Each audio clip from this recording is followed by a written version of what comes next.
Assalamualaikum warahmatullahi wabarakatuh.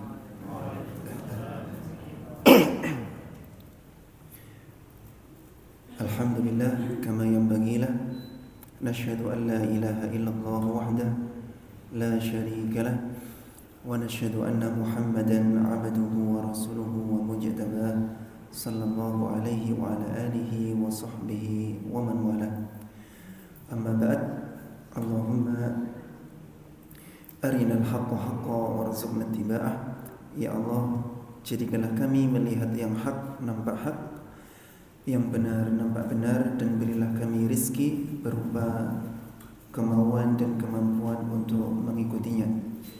Wa arinal batila batila warzuqna ijtinabah, dan jadikanlah kami melihat yang batil nampak batil, yang salah nampak salah, dan berilah kami rizki berupa kemauan dan kemampuan untuk menjauhi dan meninggalkannya. Wala taj'alhu multabisan alaina fanadilla, dan janganlah engkau jadikan jalan yang batil itu, jalan yang salah itu nampak samar-samar bagi kami sehingga kami tersesat karenanya. Waj'alna lil muttaqina imama, dan jadikanlah kami sebagai pemimpin bagi orang-orang yang bertakwa. Amin ya rabbal alamin. Hadirin dan muslimin rahimakumullah, di antara sekian banyak tujuan seseorang menuntut ilmu agama adalah agar dia bisa memperbaiki kualitas hatinya, yang mana dari kualitas hati yang baik maka akan berimbas kepada seluruh jasadnya, mulai dari ujung rambut sampai ujung kaki digunakan untuk taat kepada Allah Subhanahu wa ta'ala. Dan itu tidaklah terjadi kecuali karena kualitas hatinya baik. Hatinya baik-baik saja, hatinya sehat walafiat, hatinya berada di atas fitrahnya. Namun jika hatinya sakit atau bahkan hatinya mati, maka lain ceritanya. Mulai dari ujung rambut sampai ujung kaki akan digunakan untuk maksiat, bukan taat, tapi justru maksiat. Allah beri dia rizki yang dia nikmati di siang hari, namun justru para malaikat melaporkan amal perbuatan dirinya yang begitu buruk di malam hari kepada Allah Subhanahu wa ta'ala. Pantaskah tatkala Allah kita nikmati suguhan dan hidangan nikmatnya di pagi, siang, dan sore hari, lalu yang kita persembahkan untuk Allah di malam hari tatkala para malaikatnya melaporkan adalah catatan buruk dari amal perbuatan kita. Kembali kepada yang tadi, tujuan menuntut ilmu adalah memperbaiki kualitas hati kita. Dan di antara tanda ketika kualitas hati kita itu baik, kita akan lebih sering, bahkan selalu ingat kepada kematian. Kemudian ketika kualitas hati kita baik, kita akan semakin banyak melakukan persiapan untuk kehidupan setelah kematian. Jika ada ngaji kok tidak membuat kita semakin ingat mati dan semakin mendekat kepada Allah Subhanahu wa ta'ala dengan memperbanyak bekal, maka ngajinya pasti ada sesuatu yang perlu diperbaiki. Karena idealnya ngaji itu akan memperbaiki kualitas hati, dan perbaikan kualitas hati itu mengharuskan seseorang jadi lebih banyak ingat mati, ingat hakikat kehidupan dunia yang sementara, dan dia memprioritaskan akhirat di atas segala-galanya. Bukan berarti dia meninggalkan aktivitas duniawi, tidak. Dia tetap melakukan aktivitas duniawi, tapi dia menjadikannya sebagai wasilah untuk bisa melaksanakan tugasnya sebagai seorang hamba, yaitu menghambakan diri kepada Allah Subhanahu wa taala. Kita beribadah butuh modal harta apa tidak? Butuh, ya. Butuh. Kita niatkan tatkala kita bekerja, salah satunya adalah untuk membiayai kita dalam beribadah kepada Allah Subhanahu wa taala. Ada sebuah hadis riwayat Ibnu Majah, Ani bin Umar, dari sahabat Ibnu Umar, putranya Umar ibnul Khattab radhiyallahu anhuma, semoga Allah meridhai beliau dan juga ayahanda beliau, yaitu Umar ibnul Khattab. Beliau berkata, kuntu ma'an Nabi sallallahu alaihi wasallam, satu ketika aku sedang bersama Nabi sallallahu alaihi wasallam. Faja'ahu rajulun minal ansar, lalu tiba-tiba datang seorang laki-laki dari kalangan Ansar. Ansar itu penduduk mana? Makkah atau Madinah? Madinah. Iya, Madinah. Ansar itu orang-orang yang menolong orang-orang Mekah yang berhijrah ke Madinah. Fasallama ala Nabi, lalu dia mengucapkan salam kepada Nabi sallallahu alaihi wasallam. Nabi tentunya akan menjawab salamnya. Tsumma qala, kemudian si lelaki ini berkata, ya Rasulullah, wahai Rasulullah, ayyul mu'minina afdal, siapakah orang beriman yang paling utama? Paling utama menurut siapa? Menurut Allah Subhanahu wa taala, yang punya kedudukan tinggi dan derajat yang mulia di sisi Allah. Lalu Nabi bersabda, ahsanuhum khuluqan, yaitu orang yang paling baik akhlaknya. Nah, kita ngaji ini tujuannya salah satunya adalah untuk memperbaiki akhlak. Idealnya orang ngaji akhlaknya semakin baik. Jika ada orang ngaji akhlaknya semakin buruk, ya berarti ngajinya ada yang salah, ya. Ngajinya ada yang salah, ada yang perlu diperbaiki. Kemudian sahabat Ibnu Umar tanya lagi, fa ayyul mu'minina akyas, siapa orang beriman yang paling cerdas, paling pinter, paling jenius? Qala, Nabi bersabda, aktsaruhum lil mauti dzikran, orang beriman yang paling cerdas adalah yang paling banyak ingat mati. Berarti yang kurang ingat mati atau bahkan enggak ingat mati, menurut standar ini tidak cerdas, tidak cerdas. Kemudian setelah beliau mengatakan orang yang paling banyak ingat mati, beliau melanjutkan, wa aktsaruhum lil maut lima ba'dahu istidadan wa ahsanuhum wa aktsaruhum lima ba'dahu istidadan, orang yang paling bagus persiapannya untuk kehidupan setelahnya kematian. Saya ulang lagi, wa ahsanuhum lima ba'dahu istidadan, orang yang paling bagus persiapannya untuk kehidupan setelah kematian. Dua berarti tadi ya. Yang pertama, paling banyak ingat mati, dan paling bagus persiapannya untuk bekal setelah mati. Ini orang yang paling cerdas.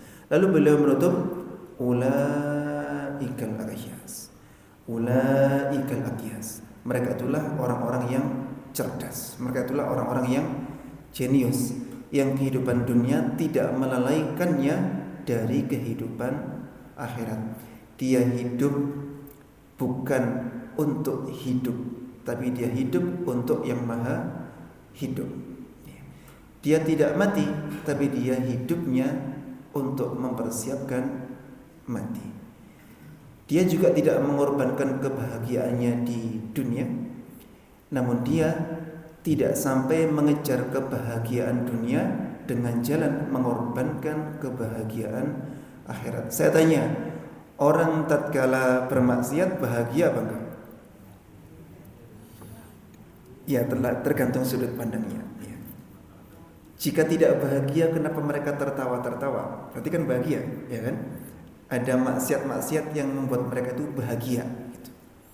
Apa misalkan orang berzina? Orang berzina bahagia apa enggak? Bahagia, ya, bahagia. Walaupun bahagianya semu sebetulnya.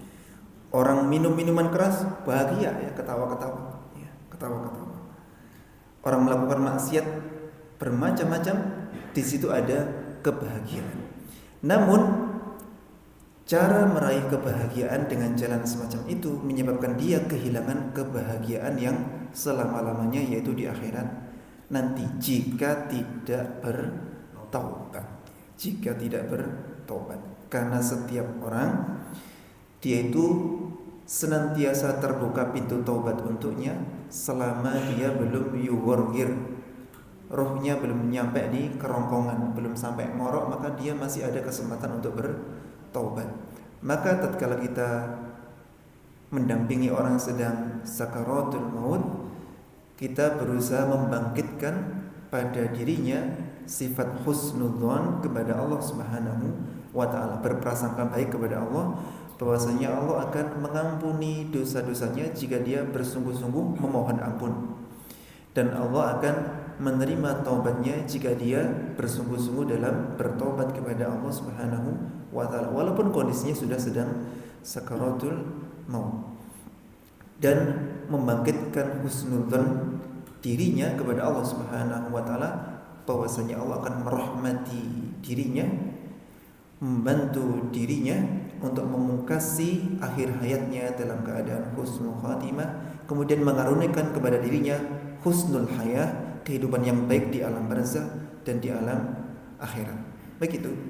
Jadi jangan sampai seseorang itu wafat kecuali dalam keadaan husnudzon kepada Allah Subhanahu wa taala, berharap kepada keluasan rahmat dan ampunan Allah Subhanahu wa taala. Jangan justru ditakut-takuti, dibuat-buat ini.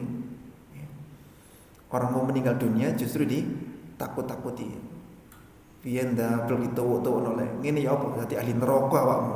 Nah, itu nanti akhirnya dia wafatnya dalam kondisi suudzon kepada Allah Subhanahu wa taala dan berputus asa dari rahmat Allah. Padahal dakwah yang benar itu menjadikan seseorang tidak berputus asa kepada rahmat Allah Subhanahu wa taala.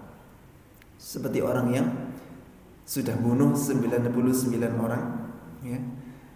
Kemudian mau bertobat, ya, minta fatwa kepada ulama yang dia jumpai, ya. Ketika ditanyai dosanya apa, ya, 99 nyawa yang sudah mati di tangannya, wah ini ternyata fatwanya ini kurang melegakan, ya, kurang melegakan. Akhirnya dibunuh juga, dibunuh juga.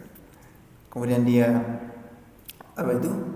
berjumpa dengan ulama yang berikutnya, yang isi dari nasihatnya membuat dia percaya diri bahwasanya taubatnya bakal diterima oleh Allah Subhanahu wa taala.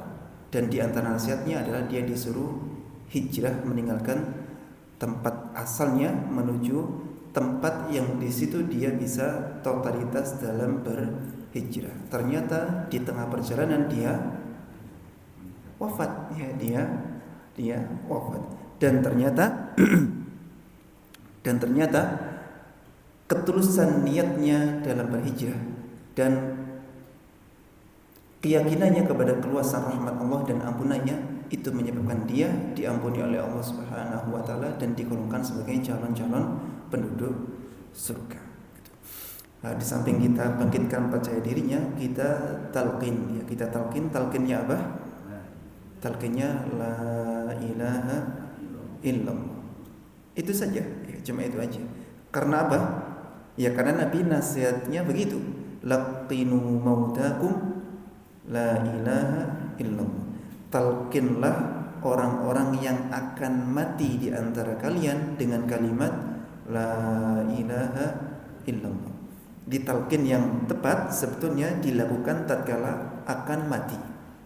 Tatkala akan mati kita talqin, ya, tatkala akan mati kita talqin. Itu yang bermanfaat. Adapun yang setelah mati, maka itu bukan waktunya beramal, itu waktunya balasan dari amal, tidak berguna. Yang berguna adalah yang sebelum mati kita talqin, dan isi talqinnya adalah kalimat tauhid la ilaha illallah, la ilaha illallah. Nanti seseorang wafatnya di atas apa, maka itulah yang bakal memudahkan dia menjawab pertanyaan malaikat mungkar dan nakir, begitu. Jadi penentunya itu pas sebelum matinya, ya, pas sebelum matinya pastikan kalimat terakhirnya adalah la ilaha illallah. Pertanyaannya, bagaimana jika ada orang kalimat terakhirnya bukan la ilaha illallah?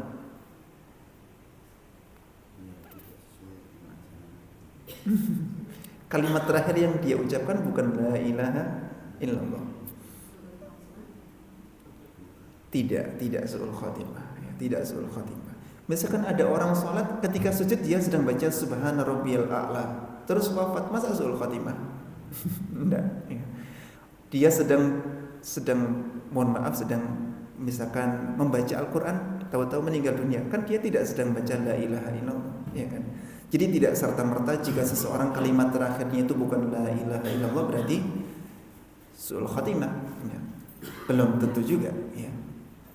Kemudian kenapa kita mengatakan itu belum tentu su'ul khatimah? Ya tergantung hatinya. Jika dia orang yang beriman kepada Allah Subhanahu wa taala dengan iman yang tanpa keraguan sedikit pun, ya berarti dia wafat sebagai orang yang beriman. Jadi inti dari husnul khatimah itu wafat di atas keimanan yang murni, yang tidak tercampuri kekufuran, kesyirikan dan kemunafikan sedikit pun. Itu berarti matinya mati husnul khatimah. Walaupun matinya ketabrak truk, itu husnul khatimah. Karena orang meninggal kan macam-macam, ya, macam-macam. Kadang tidak diduga-duga, ya. Paginya masih tertawa, ya, bercanda bersama kita, tahu-tahu siang hari sudah pengumuman di masjid, ya, assalamualaikum warahmatullahi wabarakatuh, inna lillahi wa inna ilaihi rajiun. Saya kalau mendengar pengumuman itu kayak mengheningkan cipta, menangis, ya. Dan membayangkan suatu saat nama saya yang bakal disebut di situ, ya. Kita mikir suatu saat nama kita bakal disebut di corong toa itu, dan itu sesuatu yang biasa, ya, sesuatu yang biasa. Yang tidak biasa adalah apa yang sudah kita persiapkan tatkala nama kita dipanggil melalui speaker masjid itu.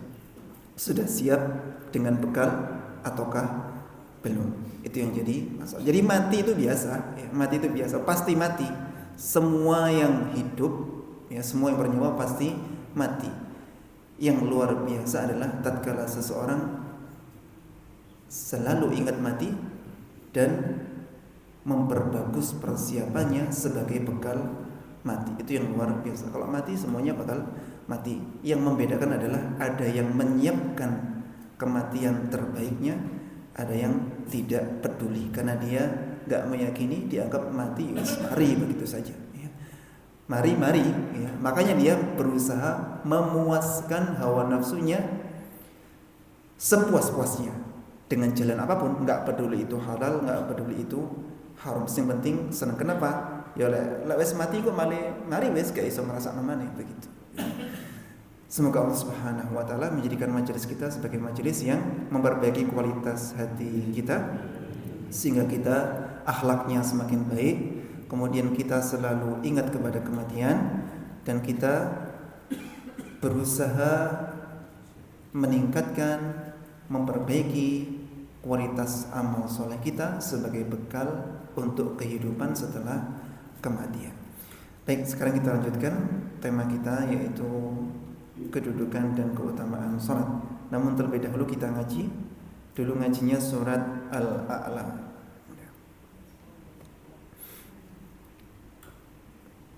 Surat Al-A'la.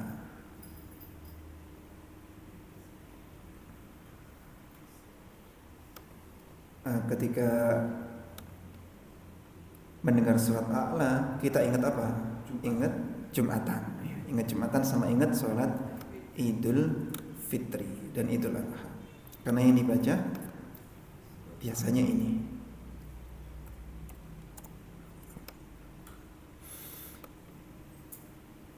Ayat pertama ini ada hadisnya ya. Sabbihisma rabbikal a'la, bertasbihlah dengan menyebut nama Tuhanmu yang maha tinggi. Ketika ayat ini turun, Nabi bersabda, ij'aluha fi sujudikum. Jadikanlah ayat itu kalian amalkan di sujud kalian. Jadikanlah ayat tersebut, perintah untuk bertasbih itu kalian amalkan di sujud kalian. Maka saya selalu baca subhana rabbiyal a'la sebelum doa-doa sujud yang lainnya. Subhana rabbiyal a'la, ada itunya. Tidak baca yang lainnya terlebih dahulu, wajibnya dulu saya baca. Ini perintah. Kemudian kalau baca surat Al-Waqiah, kalimat atau ayat terakhirnya apa? Yang biasa baca Al-Waqiah, kalimat atau ayat terakhirnya apa? Fasabbih bismi rabbikal a'la, azim ya, azim. Bertasbihlah dengan menyebut nama Tuhanmu yang maha agung. Ada azim. Kalau ini tadi kan a'la, subhana rabbiyal a'la. Nah, ketika ayat tersebut turun, fasabbih bismi rabbikal azim, Nabi bersabda, ij'aluha fi ruku'ikum. Jadikanlah ayat itu kalian amalkan, perintahnya di rukuk kalian, di rukuk kalian. Maka saya tidak berani meninggalkan subhana rabbiyal azim sebelum doa-doa rukuk yang lainnya. Begitu. Dan dalam mazhab Ahmad bin Hanbal itu dianggap bacaan wajib. Jika ada orang enggak membaca itu secara sengaja, maka salatnya tidak sah. Jika lupa, maka nanti harus ditambal dengan sujud sahwi. Ini mazhabnya Imam Ahmad bin Hanbal. Begitu. Saking apa ya?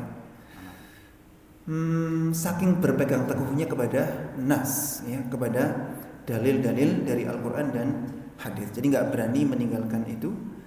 Kita baca subhana rabbiyal a'la, subhana rabbiyal a'la, subhana rabbiyal a'la, baru baca yang lainnya. Misalkan baca subhanakallahumma rabbana wa bihamdika allahumma ighfirli, atau mungkin baca subuhun quddus rabbul malaikati war ruh, bisa. Atau mungkin baca sajada wajhi lilladzi khalaqahu wa sawwarahu, dan seterusnya.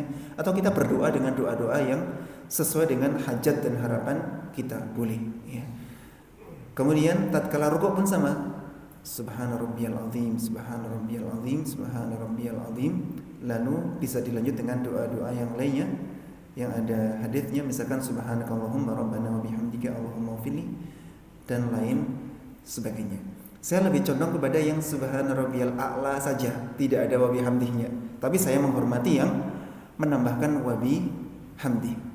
Kemudian saya juga condong kepada yang subhana rabbiyal azim saja diulang 3 kali tanpa wa bihamdi. Namun saya tetap menghormati yang membacanya ditambah wa bihamdi. Sama-sama ada dalilnya. Namun berdasarkan apa yang kami pelajari secara mendetail, hadis yang lebih kuat adalah yang hanya sampai subhana rabbiyal a'la dan hanya sampai subhana rabbiyal azim. Adapun yang ada tambahannya wa bihamdi, ada sebagian ulama yang menganggapnya derajatnya hasan, namun sebagian ulama yang lainnya menganggap itu hadisnya dhaif atau lemah.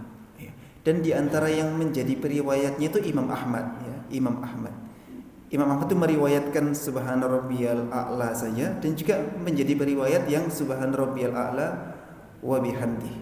Beliau itu menjadi periwayat hadis yang subhana rabbiyal azim saja, dan juga menjadi periwayat hadis lain yang ada tambahan subhana rabbiyal azimi wa bihamdi. Beliau ditanya mengenai apa yang beliau baca ketika rukuk dan sujud. Adapun saya maka saya baca subhana rabbiyal azim saja dan membaca subhana rabbiyal a'la saja. Dan beliau hafal 1 juta hadis, dan beliau menyimpulkan dan mempraktekkan untuk dirinya tanpa memaksakan kepada orang lain ya. Makanya beliau pakai kata-kata adapun saya ya. Adapun saya baca ini saja gitu. Artinya beliau menghormati sekali jika ada yang menambahkan wabi hamdi. Begitulah seharusnya kita bersikap. Selama masih ada potensi untuk benar, maka jangan jangan kaku-kaku, jangan keding-keding gitu ya. Kayak tukaran gitu ya. Baik, sekarang kita baca. Bismillahirrahmanirrahim. Maaf, saya lupa ta'awudnya. A'udzu billahi minasy syaithanir rajim. Sama. A'udzu billahi minasy syaithanir rajim. Bismillahirrahmanirrahim.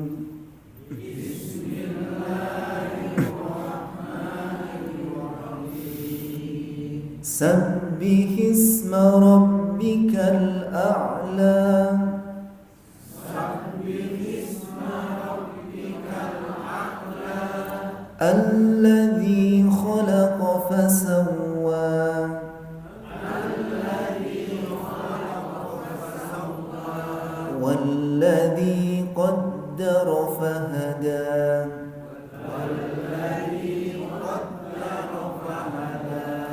Biasanya imamnya itu disambung-sambung. Gini Bapak.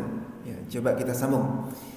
Sabbih isma rabbikal a'la alladzi khalaqa fasawwa walladzi qaddara fahada.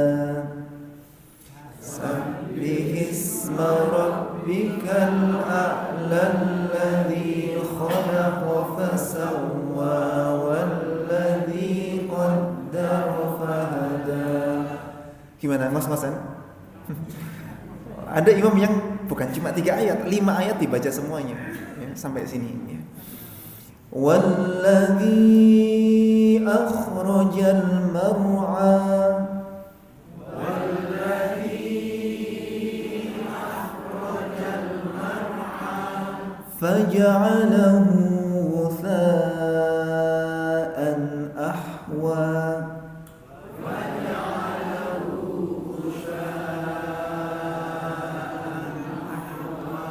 Jangan hanya dilihat titiknya yang berjumlah 3, renggetnya dilihat. Ini bukan wusha, tapi hutha. Ya, hutha. Kalau titiknya 3, renggetnya 3, berarti wusha. Ya, wusha di tengah. Ini kan renggetnya 1, berarti fa. Ujung lidah ketemu ujung gigi di atas. Faja'alahu ghutha'an ahwa.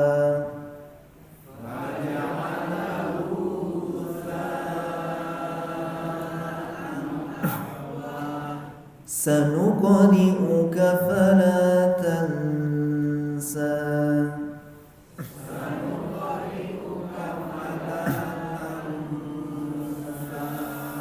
Walladzi akhrajal mar'a faj'alahu ghutha'an ahwa. Sanuqri'uka fala tansa.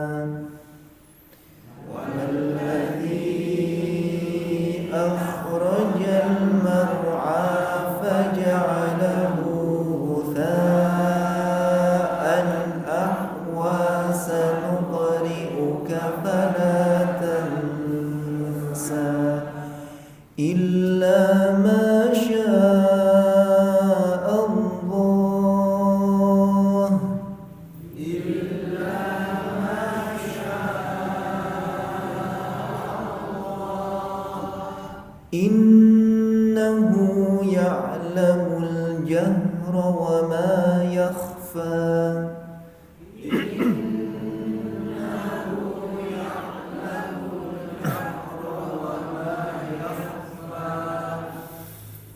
سنقرئك فلا تنسى إلا ما شاء الله إنه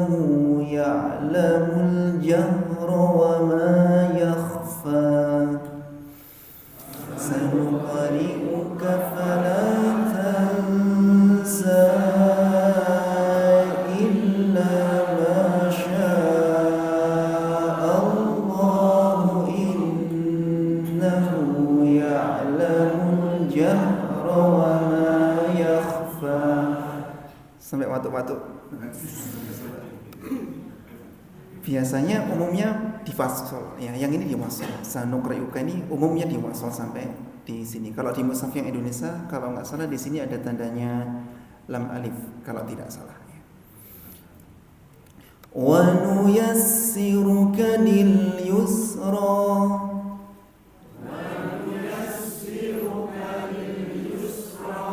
Fadzakir in nafa'ati dzikra.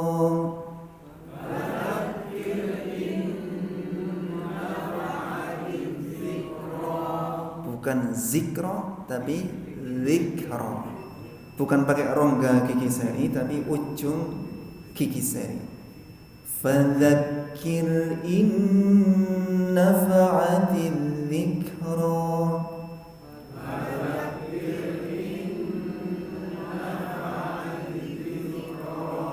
Sayadzakkaru man yakhsha.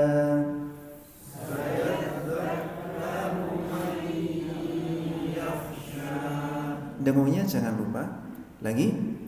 Sayadzakkaru man yakhsha.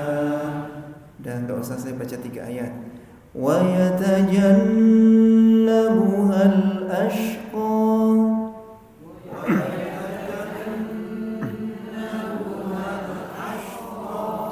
Alladhi yaslan naral kubra.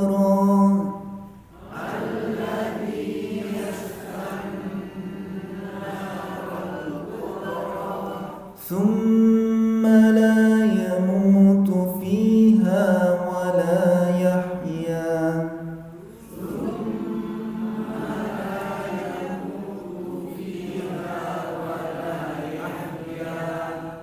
قد أفلح من تزكى.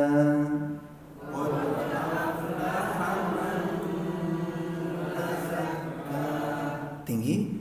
وذكر اسم ربه فصلى.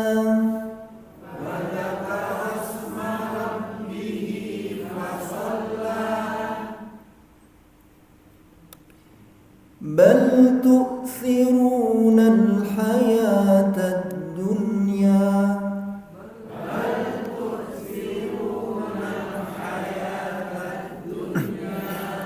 والآخرة خير وأبقى. والآخرة خير وأبقى. إن هذا لفي الصحف الأولى.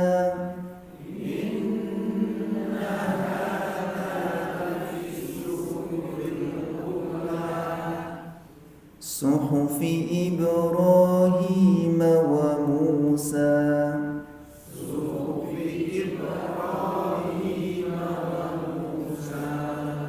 Ya, yang benar begitu ya. Wa Musa. Coba. Tapi yang sering kita dengar Suhufi Ibrahim wa Musa. Itu kan? Itu tidak tepat ya. Yang tepat hanya 2 harokat. Walaupun kayak enak gitu ya. Kayak enak kalau penutup mau rukuk dipanjangkan gitu. Tapi kan kebenaran itu tidak mengikuti perasaan ya. Karena kalau tolak ukurnya perasaan orang itu beda-beda. Ikut perasaannya orang Kalirejo, orang Bedali, orang Singosari ini beda-beda, agamanya jadi beda-beda. Jadi ngikuti aturan saja biar sama dimanapun kita berada. Suhufi Ibrahim wa Musa.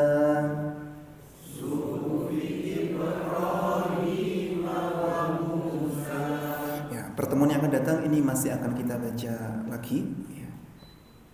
Sekarang kita lanjutkan yang ini. Kemarin kita sampai pada syarah dari rukun Islam yang ketiga, yaitu apa? Zakat. Sekarang kita akan lanjutkan syarah dari rukun Islam yang keempat, menurut hadis ini ya. Wa ruknur rabi, rukun yang keempat, al-hajju, haji. Wa yakunu biqasdil masyairi, haji ini dilaksanakan dalam bentuk menuju tempat-tempat yang disucikan, liiqamatil manasiki, untuk melaksanakan manasik, tata cara atau ritual ibadah tertentu, ta'abbudan lillahi azza wa jalla, sebagai bentuk penyembahan atau peribadatan kepada Allah yang maha perkasa lagi maha agung. Marratan wahidah, sekali, fil umuri, dalam seumur hidup. Wa yalzamu liwujubihi al-qudratu wal istita'atul maliyatu wal badaniyatu. Kewajiban haji ini mengharuskan seseorang memenuhi syaratnya, yaitu mampu dan sanggup secara harta, ya, secara harta atau apa istilahnya, secara finansial, wal badaniyah, dan secara fisik. Hartanya ada, cukup untuk biaya pulang dan pergi serta menghidupi mereka yang ditinggal di rumah. Jangan sampai ditinggal haji balik anaknya mati kabeh misalkan ya. Cukup ya, maka dia wajib untuk berangkat haji. Kemudian fisiknya juga mampu ya. Itu tolak ukur seseorang dikatakan mampu untuk berhaji. Orang-orang di masa lalu boleh jadi kehidupannya itu sangat sederhana, ya, sangat sederhana. Tapi tanahnya itu banyak sebetulnya, ya, tanahnya sebetulnya banyak. Yang andai kata dijual itu lebih dari cukup untuk biaya haji. Namun mereka belum berhaji. Bentuk baktinya anak kepada orang tuanya adalah menggunakan sebagian hartanya itu untuk menghajikan orang tuanya, begitu. Karena wajib orang tuanya.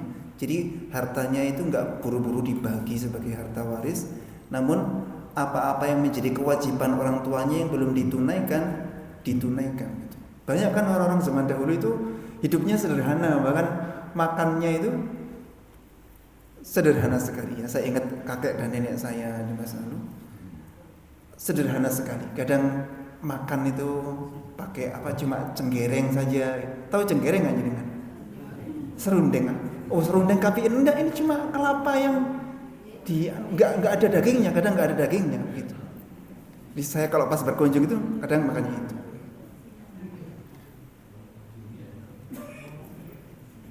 Kadang cuma nasi diulur-uri uyah begitu gitu. Tapi tanahnya banyak, ya, tanahnya banyak, sebetulnya mampu untuk haji. Di antara bentuk baktinya anak, hartanya itu digunakan untuk menghajikan orang tuanya. Karena sebetulnya mereka sudah wajib untuk haji, secara finansial sudah mencukupi. Saya lanjutkan, waruknul khamisu, rukun yang kelima, wa huwa akhirul arkan, dan rukun yang kelima merupakan rukun yang terakhir dari 5 rukun Islam, yaitu saumu Ramadhana, puasa Ramadan 1 bulan penuh. Wa huwa ibadatun badaniyah, dan puasa Ramadan merupakan ibadah fisik. Wasiyamu, dan puasa itu yakni maksudnya al-imsaka, menahan diri, biniyatit ta'abbud, dengan niat beribadah, dengan niat menyembah Allah Subhanahu wa taala. Menahan diri dari apa? Anil akli, dari makan, wasyurbi, dari minum, wa ghisyanin nisa, dan hubungan suami istri. Mungkin ada yang tanya, gimana kalau hubungannya bukan bukan suaminya atau istrinya tapi dengan tetangganya. Ya luwih nemen tambahan ya. Omek bojone ora oleh. Oh yang asalnya halal itu jadi haram ya. Yang asalnya halal kan makan minum kan halal aslinya. Tapi kalau pas waktunya puasa kan jadi haram, nggak boleh. Haram sementara waktu begitu. Ya. Berhubungan dengan istrinya, dengan suaminya kan asalnya halal. Untuk sementara waktu haram. Apalagi yang memang sudah aslinya haram gitu, aslinya haram. Lebih nggak boleh lagi. Wasail mufattirat, dan juga menahan diri dari semua hal yang membatalkan puasa. Ada batal puasanya, ada batal pahala puasanya. Kadang kita selamat dari batal puasanya, tapi nggak selamat dari batal pahala puasanya. Apa di antara sebab pahala puasa kita jadi batal? Iya, kita cuma yang berpuasa cuma perut dan bawahnya perut, tapi mulutnya tidak berpuasa dari menggunjing, mencaci maki, menghibah dan lain sebagainya. Kemudian matanya tidak berpuasa dari melihat yang diharamkan, tangannya tidak berpuasa dari melakukan aktivitas yang haram, kemudian kakinya tidak berpuasa dari melangkah ke tempat-tempat yang haram. Nah itu yang menyebabkan pahala puasanya bisa hangus. Tapi jangan sampai punya pemahaman begini, timbangan nikah oleh ganjaran masih nggak poso gitu. Oh, lebih banyak lagi dosanya gitu. Dosanya lebih banyak lagi begitu. Terus timbangan ini poso nggak sah ya, gak oleh ganjaran terus mendingan. Yang tadi dia gagal meraih pahala, ya, gagal meraih pahala. Kemudian tatkala dia nggak puasa, dia di samping gagal meraih pahala, dia terjerumus ke dalam dosa besar. Terjerumus ke dalam dosa besar, yaitu meninggalkan ibadah yang merupakan salah satu dari rukun Islam. Lebih besar lagi jika nggak puasanya itu dipamerkan. Ada orang maksiat itu sembunyi-sembunyi, ya, nggak puasa tapi lek makan di omah gitu. Ada orang nyata-nyata masuk warung dan warungnya bukan warung setengah badan, warung yang benar-benar kelihatan dari jalan raya, orang yang berlalu lalang itu bisa melihat. Kan kalau pas Ramadan itu banyak muncul warung setengah badan, ya kan? Paham maksudnya? Dikasih tirai begitu, ya, jaga kata uang gitu. Ya lumayan bagus ya, ono isine ya, masih ada menurutnya. Min tulu'il fajri ila ghurubisy syamsi, dari terbit fajar sampai terbenamnya matahari. Berarti mulai azan subuh sampai azan maghrib, asalkan muadzinnya tidak kerinan ya. Patokan saya biasanya pakai jam yang ada di HP saya, jadwal waktu sholat gitu.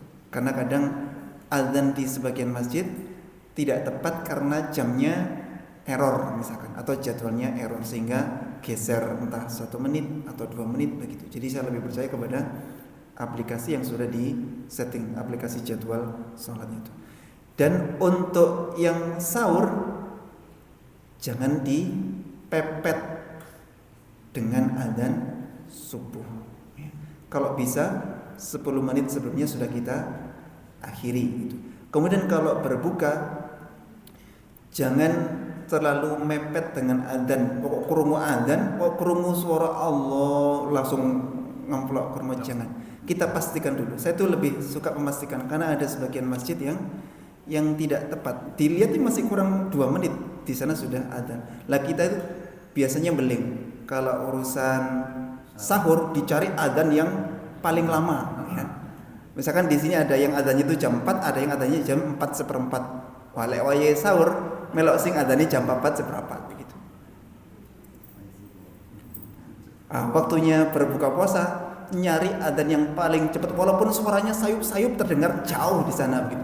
Wah, melok sing itu gitu, ya. Golek sing jame keliru, ya, golek sing jame keliru. Bahkan mungkin ada orang baca ayat kursi Allahu la ilaha illallah, masih kedengaran Allahnya langsung masuk.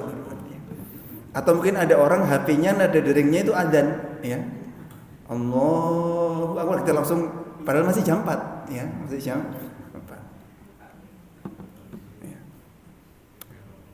Insya Allah kalau di sini nggak ada. Ya. Lawang ini bukan Ramadan ya nggak ada. Nggak ada. Kurang sedikit saya baca ini sampai sini. Wafil hadis, di dalam hadis ini dalalatun terdapat petunjuk ala anna arkanal Islam, bahwasanya rukun Islam tanqasimu ila arba'ati aqsam, terbagi menjadi 4 bagian ya. Minha, di antara dari 4 itu, ma huwa amalun lisaniyun qalbiyun, berbentuk amal lisan dan hati. Dari 5 rukun Islam ada amalan yang berbentuk amalan lisan dan amalan hati. Wa huwa syahadatan, yaitu 2 kalimat syahadat.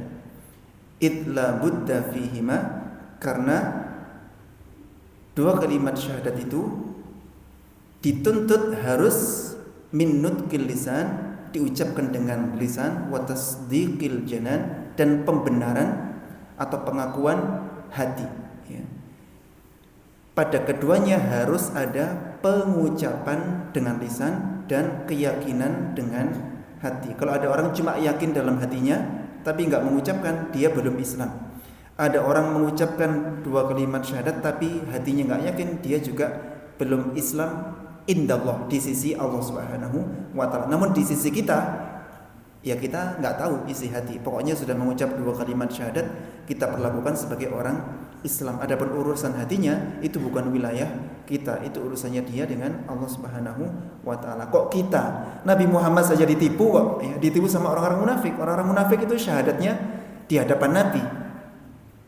Ya, Nabi memperlakukan mereka sebagai apa? Sebagai orang Islam, ya, sebagai orang Islam, tidak diperangi sebagaimana orang-orang kafir dan orang-orang musyrik. Kenapa? Karena zahirnya mengucapkan 2 kalimat syahadat, namun mereka sebetulnya pura-pura saja. Itu urusan dia dengan Allah Subhanahu wa taala.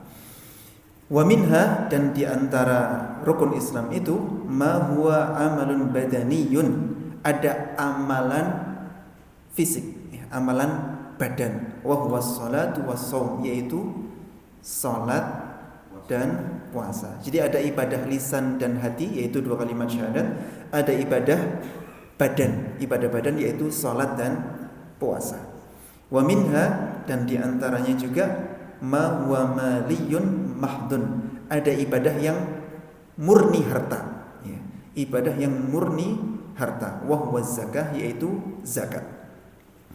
Wa minha, dan diantara 5 rukun Islam itu, ma huwa amalun badaniyun maliyun, ada ibadah badan sekaligus harta. Wa huwal hajju, yaitu haji. Coba kita ulang. Yang pertama ibadah lisan dan hati, yaitu 2 kalimat syahadat. Yang kedua amalan badan saja, apa? Salat dan puasa. Yang ketiga amalannya atau ibadahnya murni berbentuk harta saja, apa? Zakat. Kemudian yang keempat, yang terakhir, amalannya atau ibadahnya berbentuk ibadah badan atau fisik dan juga harta, apa? Haji. Ya, haji. Nah, ini yang kita kaji pada pagi hari ini. Pada pertemuan yang selanjutnya kita akan bahas hadis berikutnya yang menjelaskan bahwasanya salat adalah tiang agama. Barangkali ada yang ditanyakan, dipersilakan. Mungkin kemarin ada yang belum saya jawab.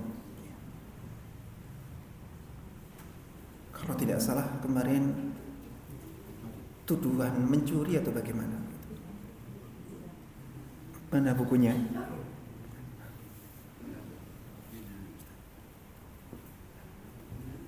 Pakai mic juga boleh.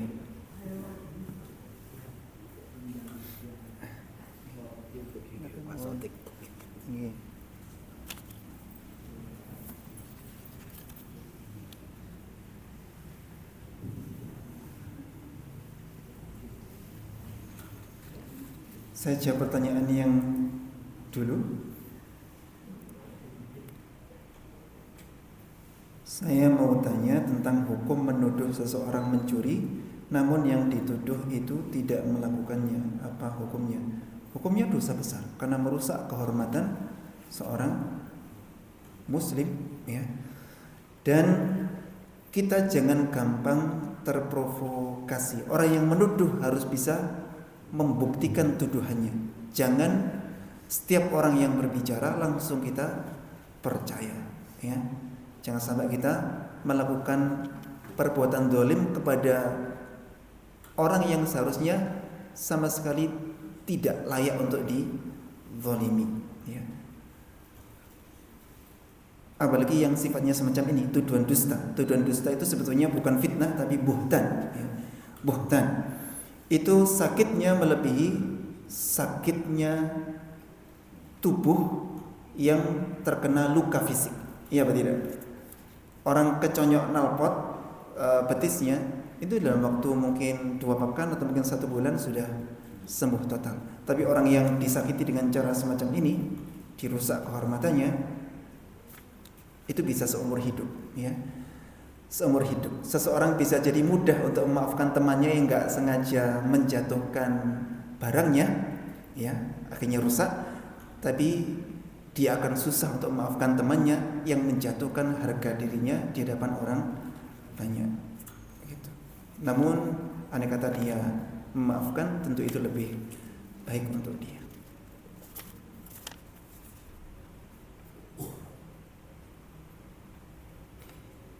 Berapa kali sujud sahwi itu dan apa yang harus dibaca? Bagus pertanyaannya. Sujud sahwi itu berapa kali? 2 kali. Yang dibaca sama, ya, yang dibaca sama sebetulnya. Walaupun di sebagian kalangan dianjurkan baca subhanaman la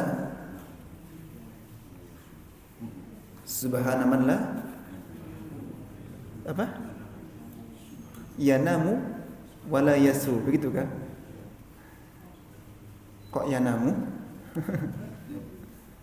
Ada doanya, intinya doanya Maha Suci Allah yang tidak lalai, tidak lupa, gitu, ya. Subhanaman la yanamu wa la yasu, begitu kan? Saya lupa doanya bagaimana. Tapi sebetulnya kalau dicari hadisnya tidak ada, ya. Kalau dicari hadisnya atau ditelusuri dalilnya tidak ada. Yang lebih tepat kita baca apa yang disyariatkan untuk dibaca ketika sujud. Kita baca subhana rabbiyal a'la, subhana rabbiyal a'la, subhana rabbiyal a'la. Nanti ketika duduk di antara 2 sujud, ya sama, baca yang apa yang disyariatkan duduk di antara 2 sujud. Rabbighfirli warhamni wajibuni warfa'ni warzuqni wahdini. Ketika sujud yang kedua membaca itu lagi, baca subhana rabbiyal a'la lagi, kemudian duduk tasyahud akhir, salam, assalamualaikum warahmatullahi. Bolehkah dalam sholat baca alaihi salam setelah imam membaca ayat terakhir dari surat Al-A'la? Tidak tepat, ya. Jika imamnya baca suhufi Ibrahim wa Musa, kita tidak disyariatkan mengucapkan alaihi salam, ya. Itu termasuk perbuatan mengada-ada, ya. Kemudian secara bahasa Arab itu menunjukkan si pembaca tadi nggak ngerti bahasa Arab. Alaihi salam itu artinya semoga salam kesejahteraan terlimpahkan untuk beliau, gitu, untuk beliau. Alaihi itu untuk 1 orang. Sedangkan yang tadi diucapkan sama imamnya suhufi Ibrahim wa Musa. Nabi Ibrahim dan Nabi Musa kan yang disebutkan. Ada kata ngerti bahasa Arab walaupun ini salah, ya.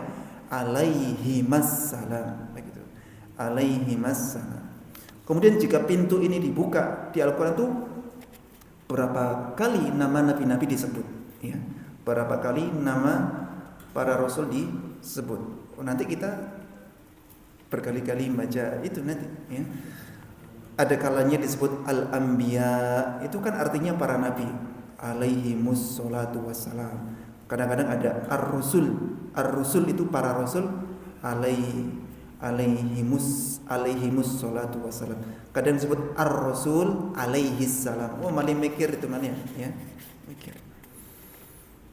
Jadi tidak perlu ya, tidak perlu. Yang lebih tepat ketika ayat-ayat tentang rahmat kita mohon rahmat, ketika ayat-ayat tentang azab kita mohon perlindungan dari azab. Yang semisal kita pelajari sebelumnya ketika sampai fayu'adzibuhullahul adzabal akbar, lalu Allah mengadabnya dengan adab yang besar, kita mengucapkan Allahumma a'idni min adzabik. Saya yang di grup nulis bagaimana ya? Kalimatnya kan enggak harus begitu, enggak harus ya. Pokoknya maknanya benar, aman. Rabbi a'idni min adzabik, wahai Tuhanku, lindungilah aku dari azabmu. Atau kita berdoa Allahumma inni a'udzubika min adzabik. Itu juga boleh-boleh saja. Kemudian ketika inna ilaina iyabahum thumma inna alaina hisabahum ya, kita mengucapkan Allahumma adkhilniyal jannata bighairi hisab. Ya Allah, masukkanlah aku ke dalam surga tanpa hisab. Walaupun umumnya orang doanya Rabbi hasibni hisaban yasira. Ya Allah, hisablah aku dengan hisab yang mudah. Itu berarti minta diaudit ya kan? Minta diaudit. Ada yang lebih tinggi dari itu. Saya jangan diaudit, langsung masuk saja ya. Tegangnya minta ampun. Yang jadi guru di sini ada yang dulu jadi guru. Ketika ada pengawas datang mau dicek RPP-nya selabusnya itu bingung itu ya. Tidur enggak nyenyak ya. Sampai anaknya nyedek itu diusir sampean ya. Anaknya nyedek diusir, dianggap mengganggu. Kenapa? Fokus mempersiapkan RPP dan selabus karena akan ada pengawas ya. Mau diaudit gitu ya. Berarti nanti pengawasnya ternyata sabar ya. Ternyata sabar dan mentolerir kesalahan-kesalahan yang sifatnya ringan. Nah, minta dihisab dengan hisab yang mudah, ya sebetulnya itu di situ masih ada suasana mencekamnya dan suasana menakutkan dan mengerikannya.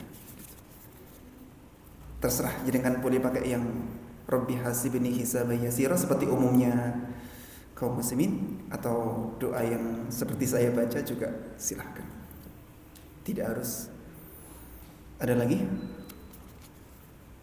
Oh iya, pada pagi hari ini ada sarapan paginya ya, sedekah dari ibu-ibu jamaah yang ada di masjid ini, dan siapapun yang ikut andil menyumbangkan sebagian hartanya untuk sarapan pagi ini, semoga dibalas oleh Allah dengan kebaikan yang berlipat ganda dan bertambah-tambah. Amin ya rabbal alamin. Kebaikan itu berarti sudah kena semuanya, kebaikan dunia dan akhirat sudah kena semuanya. Sudah.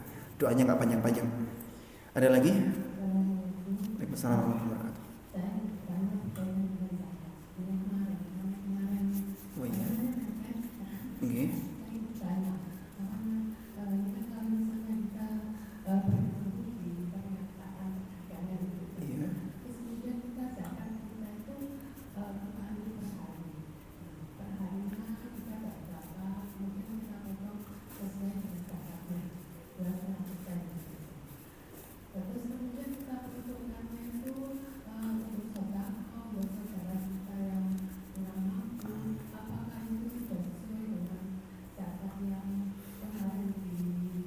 Jelaskan.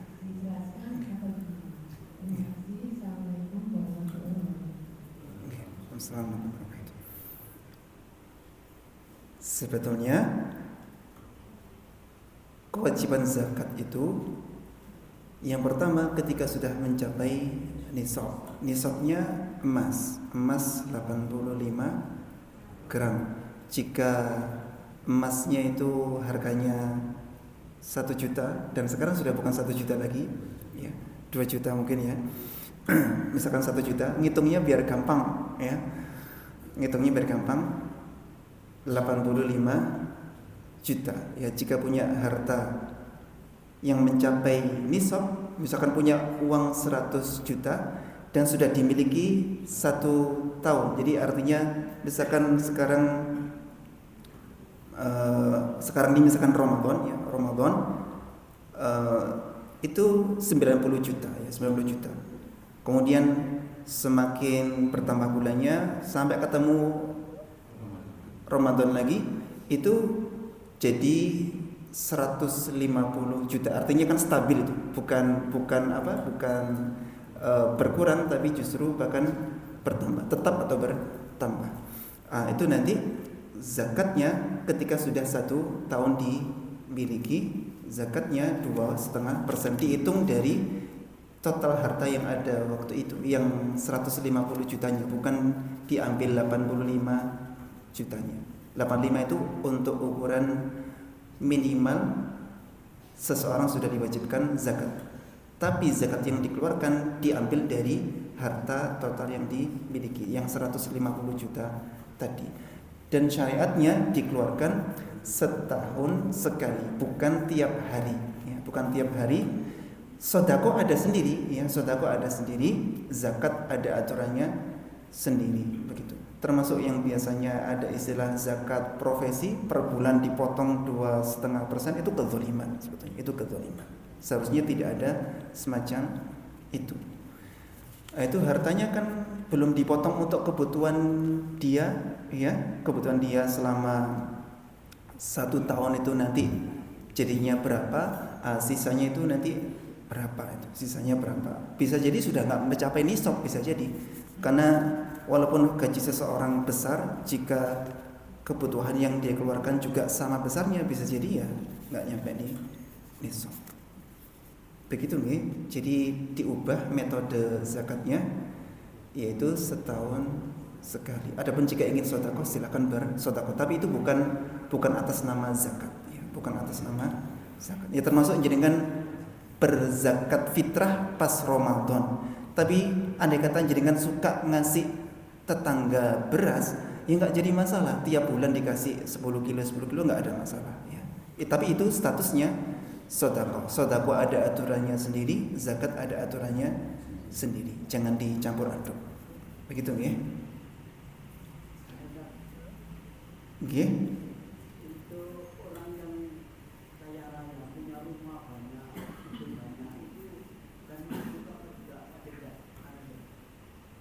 Punya rumah banyak, mobil banyak, bukan mas. Jika sifatnya menghasilkan, ya, sifatnya menghasilkan, dimiliki untuk dijadikan barang dagangan, maka ada zakatnya, ya, maka ada zakatnya.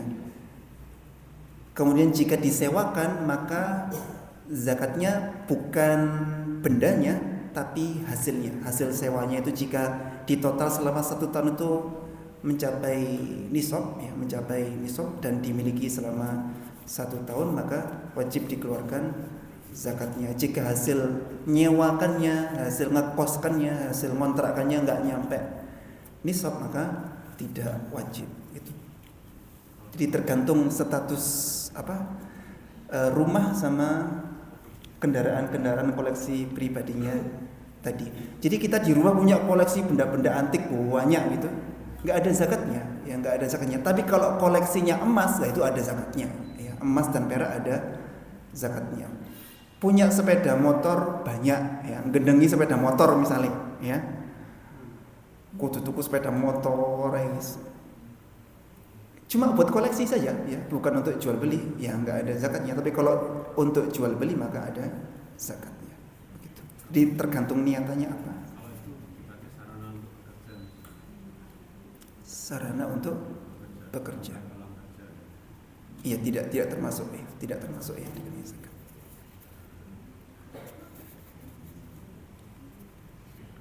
Ada lagi? Cukup ya?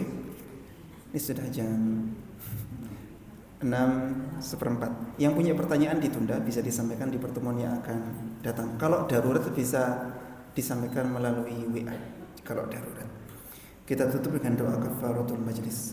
Subhanakallahumma wa bihamdika asyhadu an la ilaha illa anta astaghfiruka wa atubu ilaik. Jika ada benarnya maka dari Allah Subhanahu wa taala, namun jika ada salahnya maka itu dari kezaliman diri kami pribadi, dan kami memohon ampun kepada Allah Subhanahu wa taala. Assalamualaikum warahmatullahi wabarakatuh.